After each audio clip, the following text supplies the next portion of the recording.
Hey, what's going on guys? Welcome to this video. And in this video guys, we're going to discuss how we can use switch multiple selection statement inside our C program. So from the previous tutorials guys, we have learned how to use if. We also have learned how to use if else, and of course how to use the nested if else statement inside our C program. Now occasionally there will be an algorithm that will contain a series of decisions in which a variable or expression is tested separately, and the output or the statement or the actions that could be taken depends on the series of decisions. This is what we call multiple selection, and C provides the switch multiple selection statement to handle such decision making. So now let's try to look at the basic syntax of switch statement. So the switch statement guys starts with the keyword switch, and then open close parenthesis and open close curly braces. And inside this open close parenthesis is the variable. So variable of interest.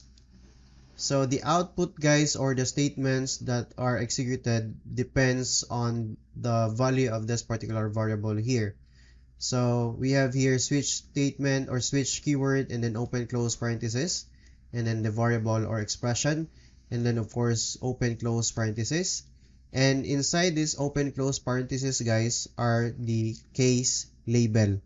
Okay, so for example, you want to check for the value of 1, and then it should be followed by the break keyword, which means that it signifies the end of this particular case 1. Okay, and then you could add several case label here. So for example, case 2, and then you could add the break statement. You could also add another case label 3, and then the break statement, and of course you need to add the default case. So the default case guys will serve or will be executed if there's no case label that satisfies the value of our variable or expression. So for example, we have here 1, 2, and 3, and the input is 4, so it's gonna uh, execute the default value or the default statement, default case. Now we could, inside this particular case, we could execute some statements. So for example, you have chosen case 1, so we could end this with a semicolon. So we could do the same for the other cases. So like this. So in this particular case, you have chosen case 2 and you have chosen 3. And the default is you have not chosen from the values 1 and 2 and 3. So 1, 2, you have not chosen a value in 1, 2, 3. Okay, so we could try this guys, and of course we need to add a variable here. So input, and then we could scan f or ask the input from the user. So %d, and then the variable input, ampersand, and then input. Okay, and then guys we could print, please choose a number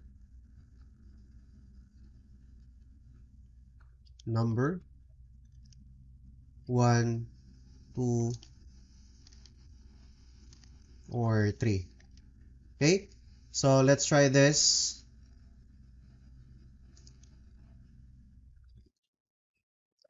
Okay, so let's try to build and run our application. So we have to update this. So variable of interest is of course the input. Okay, So let's replace this with the input and then build and run our application. So as you can see, it's going to run, and we need to input a number here. So please choose a number between 1, 2, and 3. So for example, we choose or we input 1. So you have chosen case 1. Okay, and then let's try another one. So for example, 3. So you have chosen case 3. So basically guys, it executed the statement under this particular case label. Okay, and so for example, you have inputted or you have uh, selected number 4 instead of the values 1, 2, and 3. So it's going to uh, execute the statement under the default case. Okay, so you have not chosen a value in 1, 2, and this is should be 3. And we could also use letters and characters inside our switch case statement. And basically here in our example, we're using the int type as the data type for our variable of interest input. And then we're setting the case labels into int1, and then int2, and then int3, and then we're executing statement based on the value of our input. Okay, but as I've said, we could use characters or letters. And so for example, you want your user to input letter A, you want your user to input letter B, and then you could execute statement based on that particular letter. So for now, let's try to implement this inside our program. We want our user to input letters A, B, or C, and then we could, output different statements based on that particular character.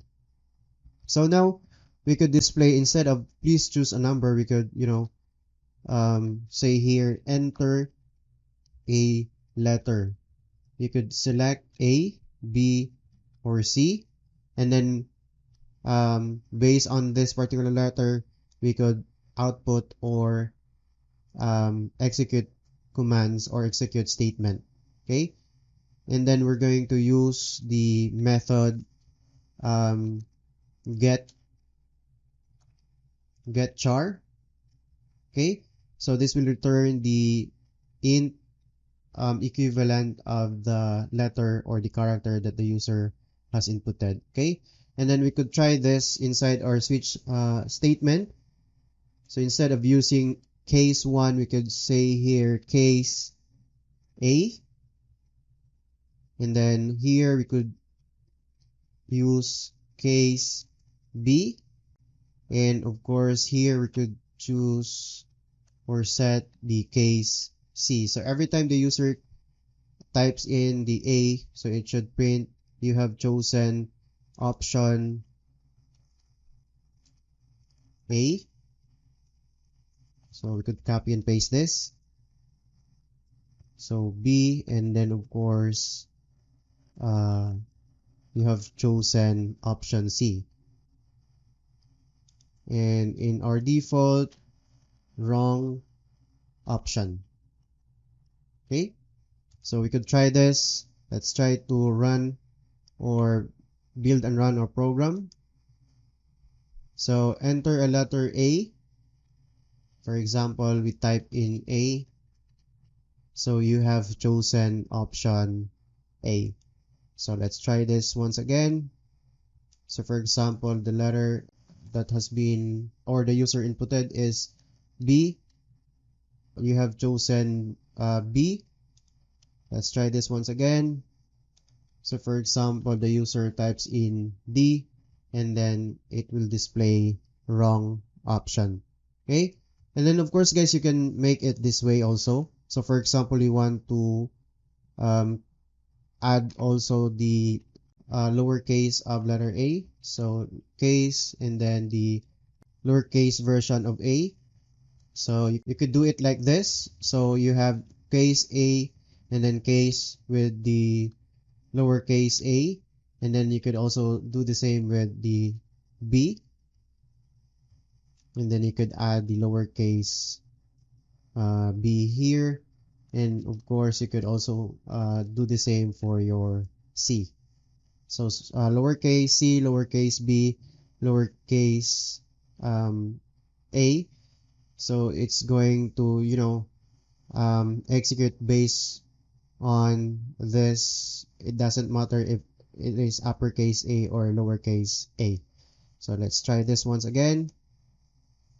So for example, we want b. So you have chosen option B. Okay? So let's try this another time. And then C, lowercase c, so you have chosen option C. Okay? So I think it is clear to you how to use the switch case statement in C programming. And if you have questions, please let me know in the comment section below. And I think that's all there is to it, guys, for this tutorial, and see you in the next video.